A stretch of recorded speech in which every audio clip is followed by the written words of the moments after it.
We start with Hebrews 11, verse 4.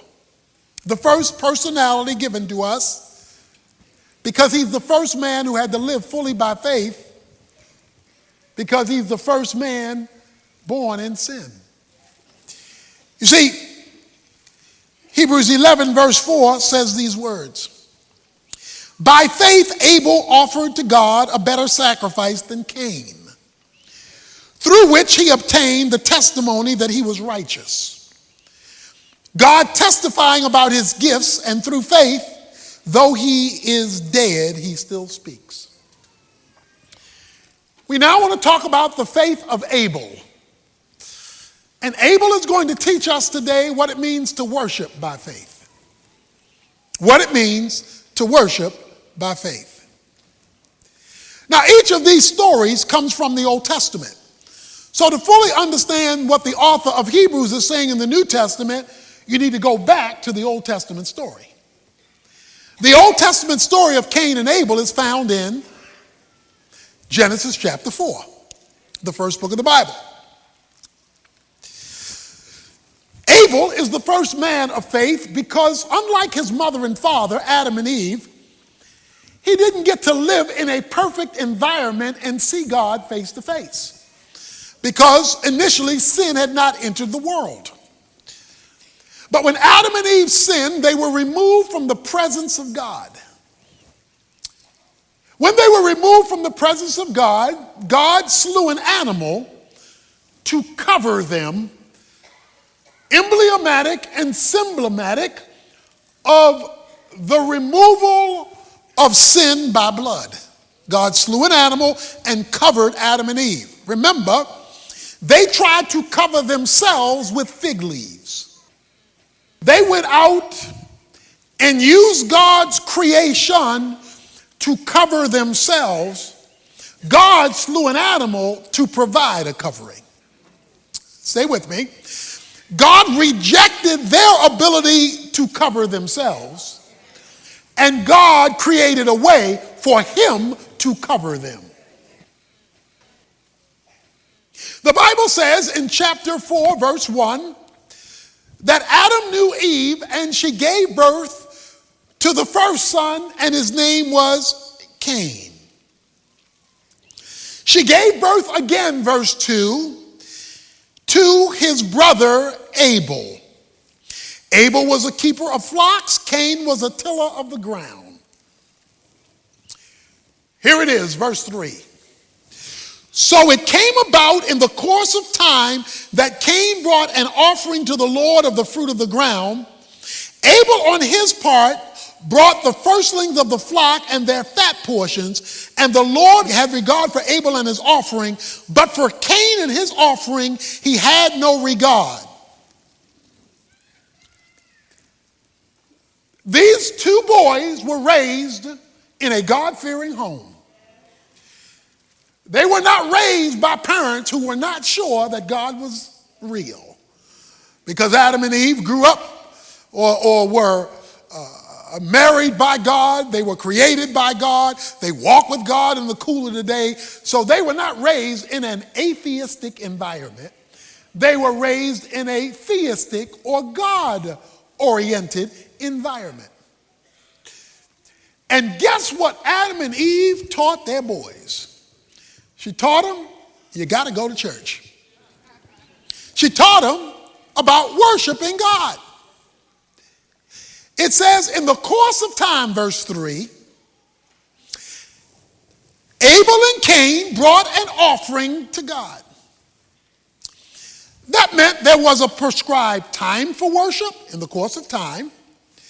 There was a prescribed place of worship because they brought their offerings to a location.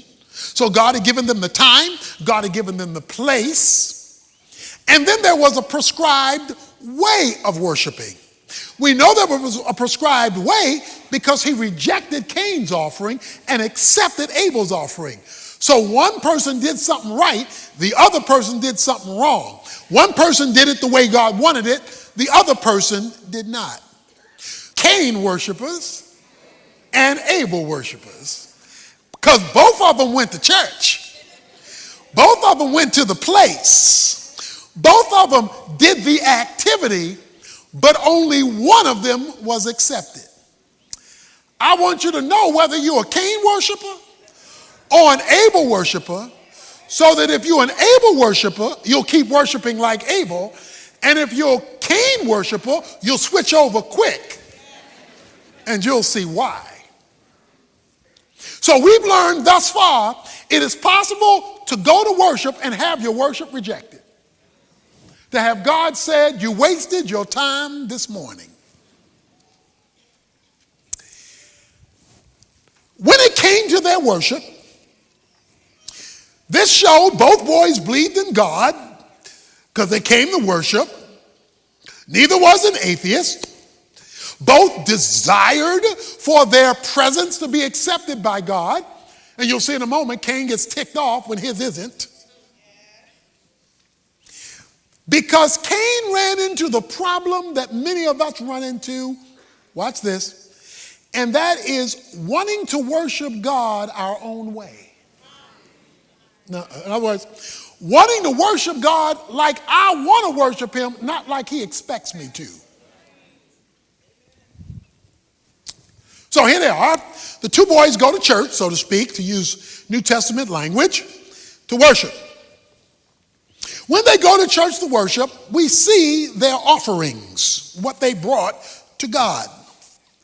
It says, Cain brought an offering to the Lord from the fruit of the ground, verse 3. Verse 4, Abel, on his part, brought the firstlings of the flock and their fat portions. And the Lord regarded Abel's offering. He didn't regard Cain's offering.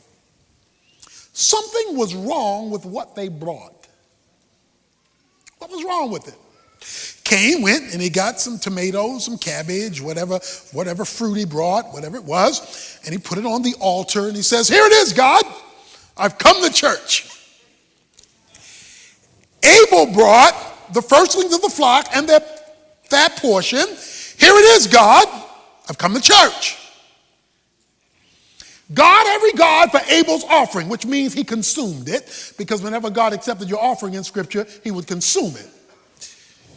Abel's offering was sitting on the altar and nothing. God didn't snatch it up. He had no regard for it, or to put it in everyday language, he said, I ain't doing nothing with that. I can't accept that. What you mean, God? I've been working all week. I've been tilling the ground. I brought you my stuff. God said, I can't use that. You see, God had already told Adam and Eve, and therefore through them Cain and Abel, that to come in my presence, you must deal with sin. To come in my presence, you must deal with sin. And the only way to deal with sin is through sacrifice. I slew an animal to deal with the sin of your mama and your daddy. Abel brought a sacrifice to deal with his sin, and you're bringing me fruit. You want to worship me without dealing with sin. You want to come into my presence without dealing with your rebellion or whatever it is in your life that keeps you estranged from me. You just want to show up at church, skip sin, and want me to be happy. I cannot regard your offering if accompanied with your church attendance is your refusal to recognize and want to address my way sin. Brothers and sisters, the whole reason Jesus died on the cross was because of our sin and our need for atonement. You worship without atonement, and your worship is not regarded. That is why we center our worship on Jesus Christ, because he is the sin bearer. So the first thing that Cain did, or did not do, that Abel did, was he worshiped God in a way that recognized, and you insist on giving him what you want. What you just said was, you're a liar, I can't trust you, but I'm in church. God's integrity has been challenged in worship. There's a second thing they did. It says, Abel brought the firstlings of the flock and their fat. All it says about Cain is he brought an offering. That's all it says. He brought an offering. But it says about Abel, he brought the firstlings of his flock and their fat. He didn't give God junk and leftovers. Firstlings meant the head one, chief one of the flock. The fat meant he found something juicy. Found something with a lot of blubber on it to offer up to God. Cain showed up, and his worship was rejected because it was not a worship that was based on faith. By faith, Abel offered his sacrifice. Cain had all the looks of reality, but he was actually a facade of religion. The offering of Cain lies there. And God says, unacceptable. Something happened. Watch this now. Watch this. This is deep. This is deep. Verse 5. But for Cain and for his offering, why? Because your offering is never detached from you. The Cain and his offering, because God is seeing your seriousness by what you display with your time, talents, and treasures. So Cain, here it is, you don't want to miss this, folks. Verse 5 says of Genesis 4, but Cain became very angry and his countenance fell. Okay, stay with me here. Cain became extremely angry, very angry, ticked off, and his countenance fell. He became angry and depressed. Okay? He is depressed. All because his worship was off. God didn't regard his worship, so his emotions went crazy. Verse 6 of Genesis 4. Then the Lord said to Cain, God's talking to Cain because Cain is emotionally down. Why are you so angry? Why are you mad, boy? And why has your countenance fallen? Why are you so depressed? Okay, verse 7. If you do well, will not your countenance be lifted up? The reason why you're so depressed, you ain't doing right. You're not doing right. Well, what did the boy do wrong? Not worship right. He didn't do right because he didn't worship right. He didn't address sin. He wanted to give God just what he wanted to offer God. His emotions took over and began to dominate him. And God wasn't going to fix it until he changed his worship. Verse 7, if you do well, will not your countenance be lifted again? You're going to smile again? And if you do not do well, if you don't change what you're doing, sin is crouching at the door, and its desire is for you, but you must master it. Oh, no, he didn't go there. He says, sin is crouching at the door. That means that's a picture of an animal that's getting real low, ready to. Okay, walk with me now. Your worship not right, Cain. Your not right worship has affected your emotional stability. So now you're mad all the time, and now you're depressed because your countenance is falling. And we got an animal at the door ready to pounce on you. The animal at the door is called sin. He calls sin like an animal crouching. He gives it a personality. He says, this thing called sin is crouching at the door. But wait a minute. I thought you already sinned when you worship.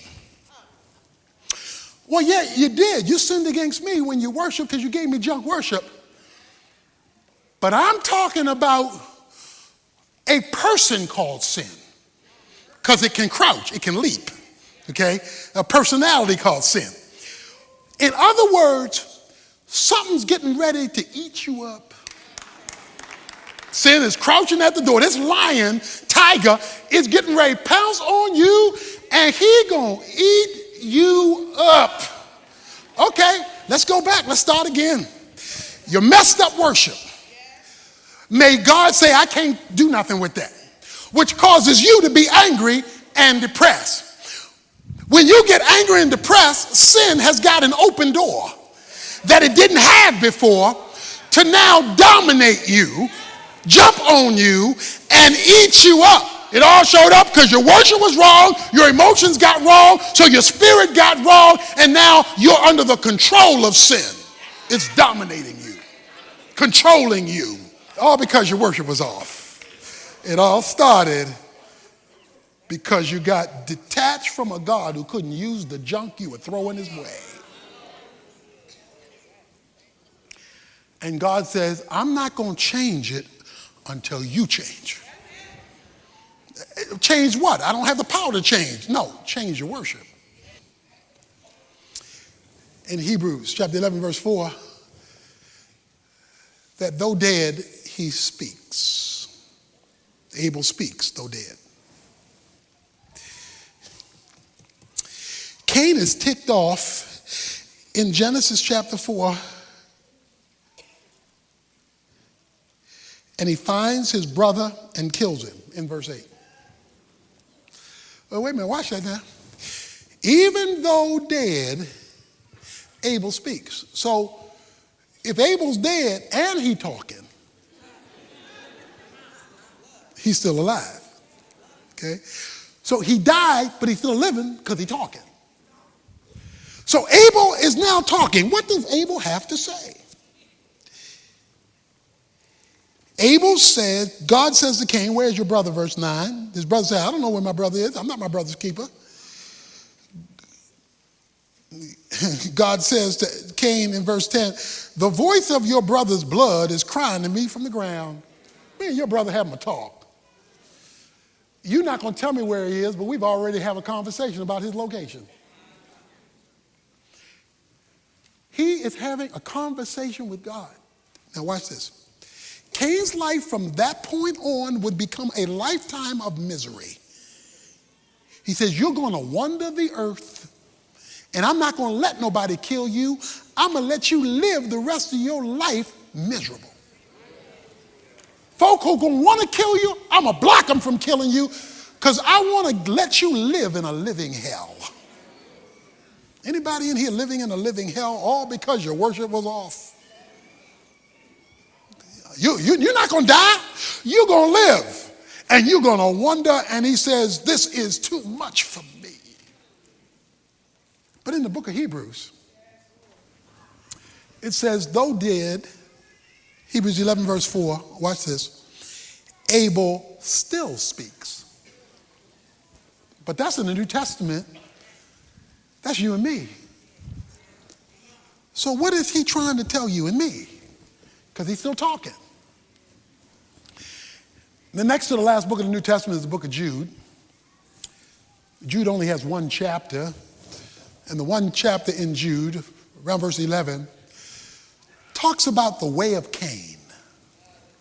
Talks about the way of Cain. Abel still speaks, Hebrews 11:4. Jude, the way of Cain. Cain created a chain reaction. His chain reaction is false religion. False religion is coming to God like you please, not like he requires. False religion. People who don't go to heaven are going to heaven, many of them, while coming to church. Now, I hope that's nobody in here, but you could be coming to church but not going to heaven. That's because you're using your own way to get there. God has prescribed that there is no other way to salvation other than through Jesus Christ. You trying to work your way to heaven and trying to make heaven your home. Well, you're going to be duly surprised when your worship was rejected, because no man is saved by their works. They're only saved by the finished work of Jesus Christ on the cross. You come to God through Christ, not through being a better, nicer person. So if you go the way of Cain, you're going to wind up wandering forever. That is the biblical definition of hell. But Abel still speaks. And what is he saying to you and me today? Very simple. Abel is saying to me and to you and to us today, you come to God by revelation, not by human reason. Let me say it again. His message is the only way God will accept you coming to him is by what he reveals, not what you think, not how you were raised, not what your mama said, not what your daddy said, not what your friend said, not what the media says. Unless what they said is what he says, you ought to make your decisions by revelation, not by what you can conjure up or I can conjure up in my puny finite mind. Because the only thing I conjure up in my mind is what my mind can partake of. Human reason. But what faith is, are things that are not seen, are things that are beyond me. But because God has integrity, I move on what he says, not on what I feel, not on what I think, not on what I heard, not on what my reason tells me, unless it is consistent with what he's revealed. That's the message of Abel. And it starts with your worship. Are you giving God the time, the talent, and yes, the treasure that he's asked for? And are you giving it to him first? Or are you throwing in some Fruit Loops? You're throwing him what's left over. By the way, let me tell you something about Fruit Loops. Fruit Loops are a bunch of different colors, but they all taste the same. No matter what the color is, the Fruit Loops all taste the same because they made up of the same stuff. I don't care what you're throwing God's way and what color it is. If it's not what he requires, it all tastes the same. It is unacceptable to God. But let's close by reversing it. You give him the worship he requires. Your emotions stay intact. Sin has to stay behind the door because it doesn't have emotions to piggyback on. And you won't wind up worse than you started because God will have regarded you. And by the way, Abel needed one lamb for one person. When God established the Passover, it was one lamb for